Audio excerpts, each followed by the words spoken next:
Olá, continuando então a nossa última aula, né, vamos falar agora do Estado moderno. Né? Esse Estado moderno ele traz algumas características que vão ser essenciais para a gente entender depois, né, o Estado constitucional, a formação do constitucionalismo e os direitos humanos. Ou seja, a entender a estrutura do Estado moderno ajuda muito na compreensão das violações de direitos, o que explica a justificativa dessas violações e como que esses direitos então vão surgindo, vão sendo incorporados pelas constituições e depois pelo ordenamento internacional, né, e vão se transformando, evoluindo, avançando e cada vez protegendo um número maior de pessoas. Esse Estado moderno, então, vou colocar, voltando ao que nós mencionamos na aula anterior, né, esse Estado moderno, ele é um Estado, como uma data, né, uma data simbólica, surge em 1492, e a novidade dele é que é um Estado com poder centralizado, fortemente hierarquizado. Ou seja, ele nasce em substituição ao feudalismo. Né? Alguns até mencionam a expressão Estado feudal, mas não é Estado feudal. Vamos usar a expressão Estado para o Estado moderno. Né? Ali você tinha, então, o feudalismo, um poder permanentemente negociado, radicalmente descentralizado, bastante instável, de negociação permanente entre os nobres, burgueses, o rei, trazendo conflitos crescentes. Ou seja, um sistema, né, o feudalismo começa a se construir logo após a queda do Império Romano do Ocidente, né, e vai se construindo em 1000 anos, até entrar em crise radical. Essa crise começa quando os servos começam a se insurgir contra os nobres no campo, e muitos desses servos vão para a cidade e ali também começa ali a origem da burguesia nos burgos, né? E com esse conflito dos servos no campo, muitos vão para a cidade e ali não tem espaço para eles. Então essas pessoas começam a ficar espalhadas pelas ruas, né? E burgueses e nobres se aproximam do rei para criar uma estrutura para reprimir a insurreição desses servos. Aqui a gente tem o que a gente chama de uma equação básica para a compreensão do movimento histórico naquele momento. É óbvio, gente, é claro, que em cada país você tem contextos de complexidade enormes. Mas não dá aqui para a gente ficar estudando, né, o que foi. Recomendo para vocês assistirem uma série disponível, né, que chama Isabel.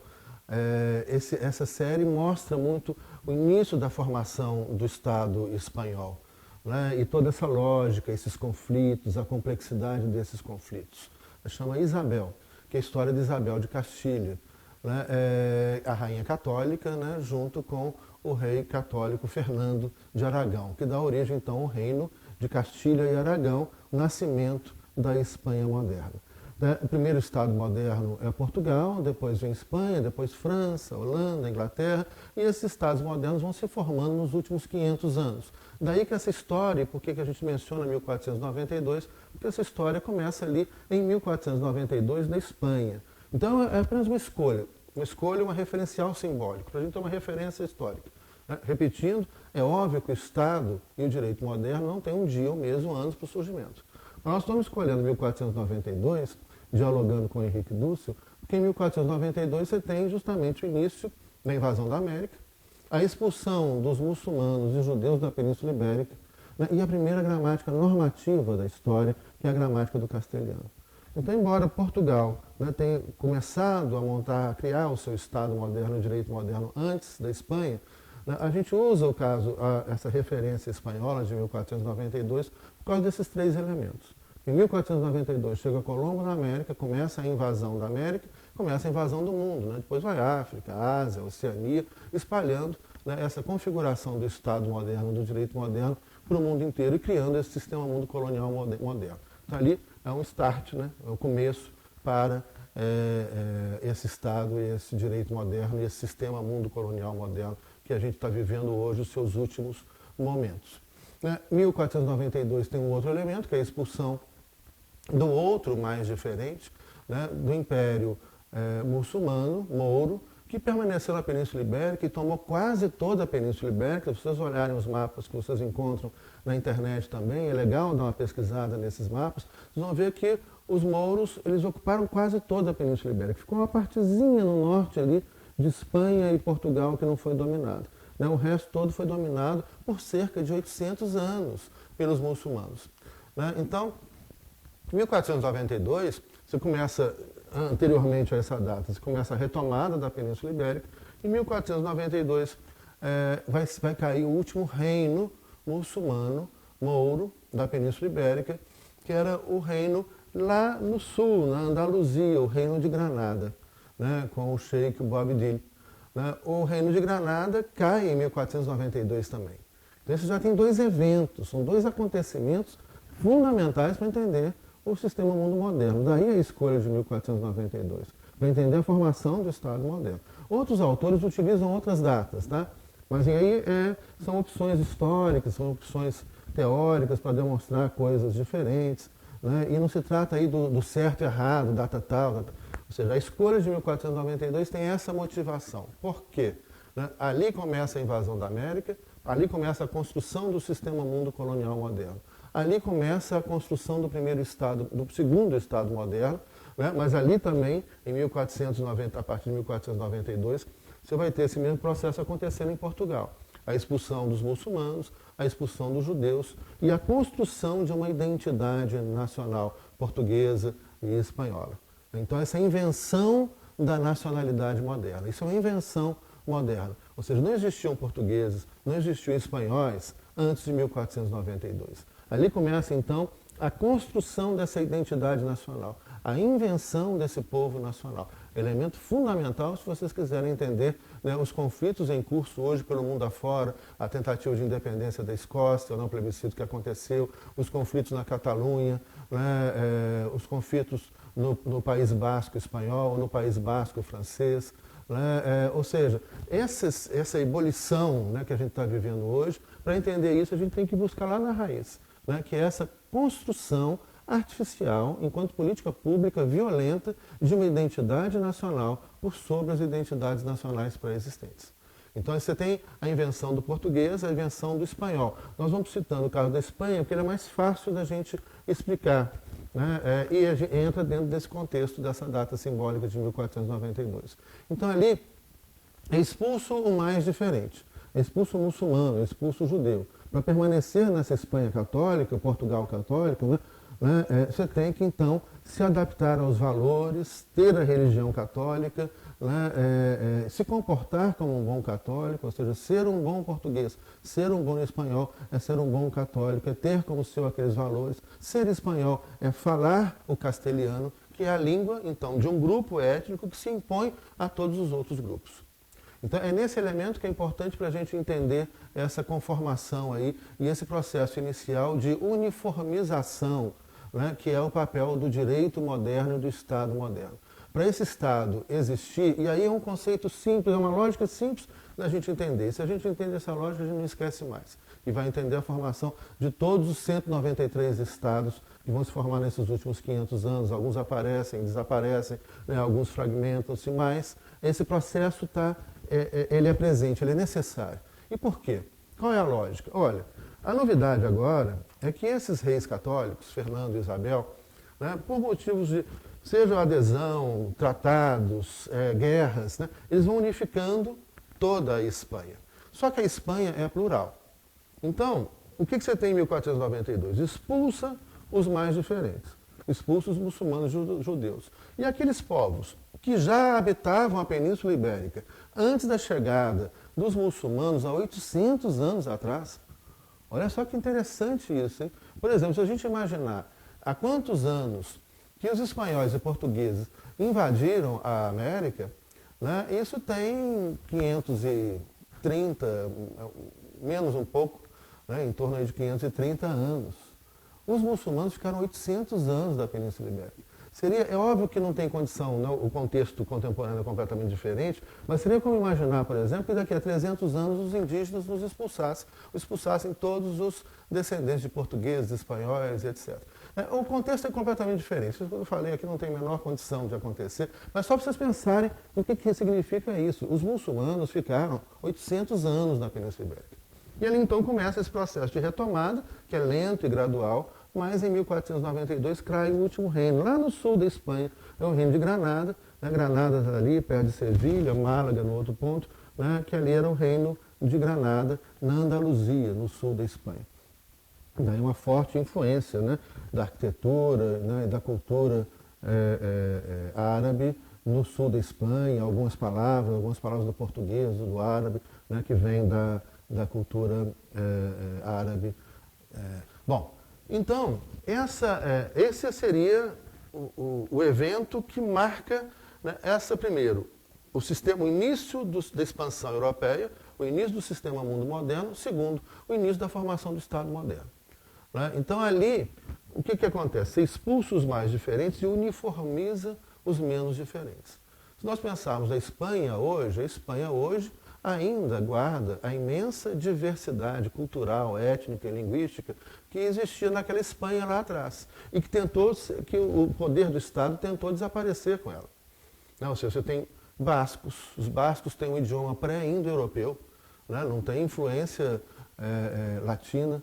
Né? Você tem os catalães que falam o idioma que está ali no Carrefour, no encontro, né?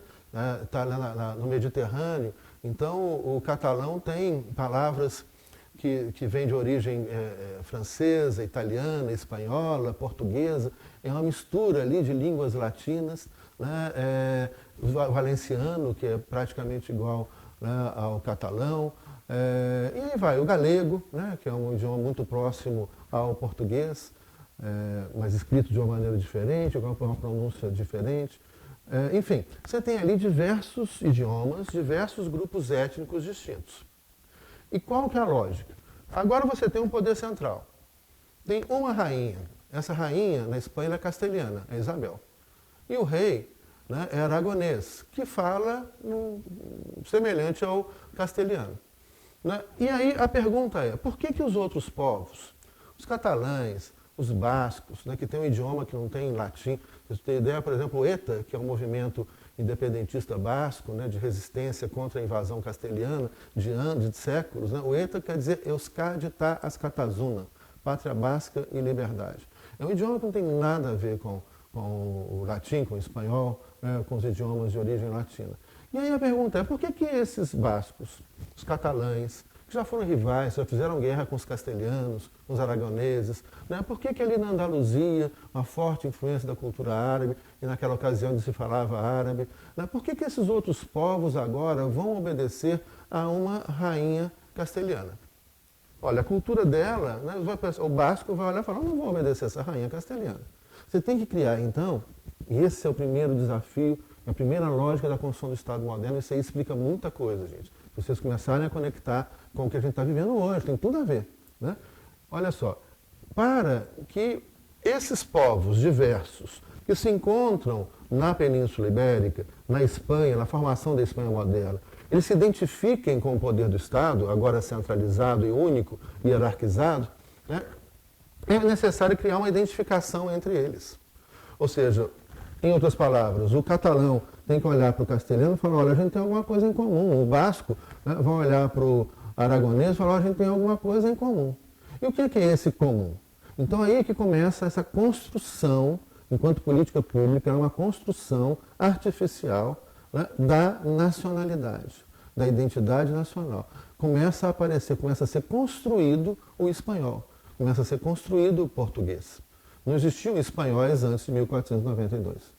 Né? Então, aqui é um elemento muito interessante para a gente entender essa necessidade. As políticas do Estado moderno são políticas de uniformização. Em outras palavras, durante 500 anos, a gente aprende a estranhar o diferente, a rejeitar o diferente. Isso explica muita coisa em direitos humanos, não explica? Isso explica muita coisa com relação aos direitos fundamentais. Isso explica muito dos conflitos contemporâneos. Desse estranhamento àquele que pensa diferente, que age diferente, que tem uma etnia diferente, que tem uma língua diferente e que é visto com estranheza. Por quê? Porque durante 500 anos nós aprendemos isso. Nós aprendemos, olha, a gente tem que, na construção dessa identidade nacional, você vai construir, né, um idioma obrigatório, uma religião obrigatória, comportamentos comuns, valores comuns, uma história comum. Então você começa a construir uma história oficial, né, inventa a bandeira, o hino, os heróis nacionais. Isso tudo é uma escolha, isso tudo é uma construção para inventar a identidade nacional.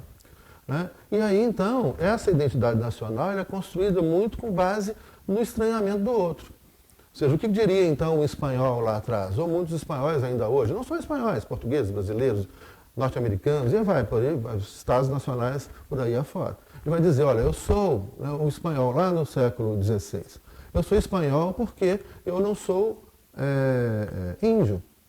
Eu sou espanhol porque eu não sou africano. Eu sou espanhol porque eu não sou muçulmano. Eu sou espanhol, mas aí é pior, né? Porque esse outro, ele é um outro que é subalternizado. Ou seja, eu sou espanhol, eu sou melhor. Por quê? Porque eu não sou esse outro inferior que a gente lutou contra ele e expulsou. Eu sou espanhol porque eu não sou judeu, porque eu não sou muçulmano, porque eu não sou asiático, porque eu não sou indígena e assim por diante. Então você cria, é um projeto, e daí isso explica muito, vai explicar, por exemplo, a ascensão do nazismo, que é ultramoderno, né? Não tem nada de pré-moderno, o nazismo é ultramoderno. Daí explica hoje essa intolerância, esse nacionalismo, essas coisas horrorosas, onde fala, olha, eu sou, né, nacional e você que não é nacional, você que é diferente, que tem uma cor diferente, um cabelo diferente, um idioma diferente, você é inferior, você é rejeitado. Esse então é o primeiro elemento que nós vamos chamar de construção de uma estrutura racional do sujeito moderno. Esse sujeito moderno, né, ele vai ser então um ser nacional, você começa a invenção do Estado Nacional, ele é um cidadão, e ele é um cidadão porque ele se diferencia dos não cidadãos. O problema é que os não cidadãos são a esmagadora maioria. Então, ele é cidadão, ele é espanhol, por quê? Porque ele fala castelhano, aí então a Espanha vai obrigar bascos, catalães, galegos a falar castelhano. Pra vocês terem uma ideia, até hoje, a população do País Basco, hoje a grande maioria fala basco. Mas você tem ainda um percentual grande que não fala basco, que é um idioma, como eu disse, pré-indo-europeu. Não tem nada a ver com o castelhano, com as línguas latinas, né? Isso você vai ver também na formação do Reino Unido, por exemplo. No Reino Unido, o inglês é imposto, né? Ou seja, o escocês ele fala gaélico escocês. O gaélico não tem nada a ver com o inglês. O galês, o habitante do país de Gales, né? Ele fala também o gaélico, né, do país de Gales, que não tem nada a ver com o inglês. O irlandês fala o gaélico irlandês. São povos celtas que foram obrigados a falar inglês. Então você tem esse processo de invenção da nacionalidade, é um processo violento, onde você impõe o grupo majoritário, ou seja, os castelhanos sobre os demais na Espanha, os ingleses sobre os demais no Reino Unido, né, os francos sobre os demais na França, e isso vai assim por diante. Você tem a imposição de um idioma, a imposição de uma religião, a imposição de uma cultura, a imposição de valores sobre os outros povos que são subalternizados. Então, esse é um elemento muito importante para a gente entender o papel do direito, que vai começar a ser construído aí do direito moderno e desse Estado moderno, é uniformizar, padronizar e punir aqueles que não aceitam a padronização. E punir aqueles que não admitem. Pra você ter uma ideia, por exemplo, no país de Gales, os celtas, né? Tem a harpa, a música celta é linda. Óbvio que as baladas inglesas são maravilhosas, eu amo os Beatles. Mas se chegar e falar, olha, agora todo mundo vai ouvir Beatles, ninguém mais vai ter sua música. Não, embora eu ame os Beatles, mas não. E chegar e falar, olha, os ingleses falaram, agora vocês não podem mais tocar a harpa, vocês não podem tocar sua música, vocês não podem falar seu idioma dentro de casa.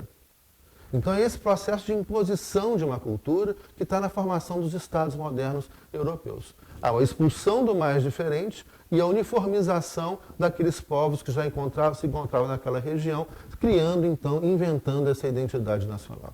Isso então ajuda a gente a entender, gente, né, muito, né, o nazismo, o fascismo, a intolerância étnica, né, e essa herança que a gente recebe de estranhamento com o diferente. Bom, além disso, então, nós temos como a primeira lógica, né, desse Estado moderno né? E aqui eu vou trabalhar dois elementos e mencionar apenas os outros, para a gente ir caminhando para frente e já ir chegando no Estado constitucional. Né? Além da uniformização, você tem uma outra lógica que faz parte da estruturação da modernidade, que explica muita coisa com relação à violação dos direitos humanos. Qual que é? Nós vamos chamar de uma lógica binária de subalternidade. Ou seja, isso acompanha o primeiro conceito que eu trabalhei com vocês. O que é a lógica binária de subalternidade? Nós aprendemos a não só estranhar o diferente, como, né, a subalternizar o diferente. E essa subalternização do diferente explica um monte de violações modernas de direitos humanos e direitos fundamentais pelo mundo afora. Né? Então, o que é? Vamos imaginar aquele soldado português que chegou aqui no Brasil, aquele soldado espanhol que chegou aqui, né, na América Central, na América do Sul. Né? Ele tem um padre famosíssimo, importantíssimo, uma referência histórica muito importante, que é o Bartolomeu de las Casas. O Bartolomeu de las Casas, ele vai denunciar ao rei da Espanha e ao Papa, naquela ocasião, ele estava aqui na metade do século XVI, aqui na América Espanhola, ele foi bispo de Chiapas, no sul do México. O Bartolomeu de las Casas, ele ficou espantado com tanta violência. Os soldados espanhóis, eles faziam fila de pessoas, né, de indígenas, de habitantes originários daquelas terras, né, faziam fila de pessoas para ver quem cortava a cabeça do corpo num único golpe de espada. Né, eles ordenhavam as mulheres indígenas para que elas não pudessem alimentar seus filhos. Eles davam às crianças recém-nascidas de alimento para os cachorros. E aí você começa a pensar, gente, por que tanta violência? Né? Por que tanta violência hoje? Né? Olha, é a mesma justificativa, ou seja, há uma justificativa, há uma explicação para isso, que é justamente essa lógica binária de subalternidade, que está na base da formação, né, da filosofia do pensamento moderno lá em Descartes. Descartes vai defender o quê? Descartes vai defender que a alma é separada do corpo. E ele ainda tinha uma piração que até falava que a alma estava numa glândula, a glândula pineal. Né? Então, só que aí quando ele fala que o corpo é uma coisa, o corpo é selvagem, né? E a alma é racional, ele parte do princípio de quem tem alma? Só os homens. Então a modernidade ela é machista. Né? E quais homens? Os homens racionais, os homens europeus, os homens brancos. Sacaram aí? Olha, está a modernidade, né? Esse mundo moderno sendo construído, esse mundo que a gente está vivendo aí até hoje sendo construído. Ou seja, o homem branco é racional. Tudo que ele faz é superior. Aí você começa a justificar, por exemplo, Francisco de Vitória vai falar, né, da guerra justa. Você começa a falar em guerra justa. Né? Ou seja, é a guerra justa que vem até hoje, quando você bombardeia o Iraque, bombardeia o Afeganistão. É como se fosse uma outra categoria de ser humano inferior. Essa estrutura de pensar, ela começa a ser construída lá atrás e nos acompanha até hoje. E aí então ele fala, olha, a mulher é selvagem. A mulher tem que ser dominada pelo homem. Né? A mulher é só corpo, ela não tem razão. Né? Então ela é selvagem, igual a floresta selvagem, igual o animal selvagem. O indígena não tem razão, não tem corpo. Né? O afrodescendente, o negro, não tem razão. Então aí você começa a inventar, por exemplo, olha, duas palavrinhas que foram inventadas na modernidade. Primeira, índio. Não existiam índios antes de 1492. O que existiam e que existem até hoje são tupinambás, guaranis, quechas, aimarás, mapuches. Né? São milhares de civilizações, cada um com um grau de organização diferente, com forma de organização política, social e econômica diferente, com idiomas diferentes, com filosofias diferentes. Assim como você vai falar na Espanha, né, que você tem, né, castelhanos, bascos, galegos, valencianos, você fala aqui de tupinambás, é a mesma coisa. São grupos étnicos diferentes, com idiomas diferentes. Só que aqui é tribo, né? Aqui é o índio, é o atrasado, é o que não tem alma. Daí, se essa pessoa não tem alma, se ela é só corpo, né? Daí essa pessoa pode ser escravizada, ela pode ser torturada, ela pode ser morta. Isso é que nós chamamos de lógica binária de subalternidade. Isso explica, por exemplo, como a gente chegou, né, recentemente na região metropolitana de Belo Horizonte a cerca de 100 assassinatos de jovens negros e que não aparecem nos jornais. Você imagina só, se de repente tivesse, né, em Belo Horizonte 100 assassinatos de jovens brancos, o que não ia repercutir no mundo inteiro? Entretanto, isso aconteceu, né, e acontece, né, a todos os meses. jovens negros, o extermínio da população negra, pobre, todos os meses. E ninguém fala nada. Porque é o outro. Olha como é que isso ainda está dentro, né, da estrutura de pensar moderno, como que isso explica muito da violação dos direitos fundamentais e da violação dos direitos humanos. E como que é, então, importante, fundamental, por isso essa base teórica é fundamental para a gente entender qualquer discussão que a gente queira fazer com relação aos direitos fundamentais, né, direitos humanos internacionais, na teoria da Constituição, na teoria do Estado democrático, né, contemporâneo. Na próxima aula a gente continua, finalizamos, né, esse ponto, né, vamos finalizar isso na próxima aula, esses pressupostos modernos, e aí então já vamos entrar, né, no constitucionalismo. Até lá.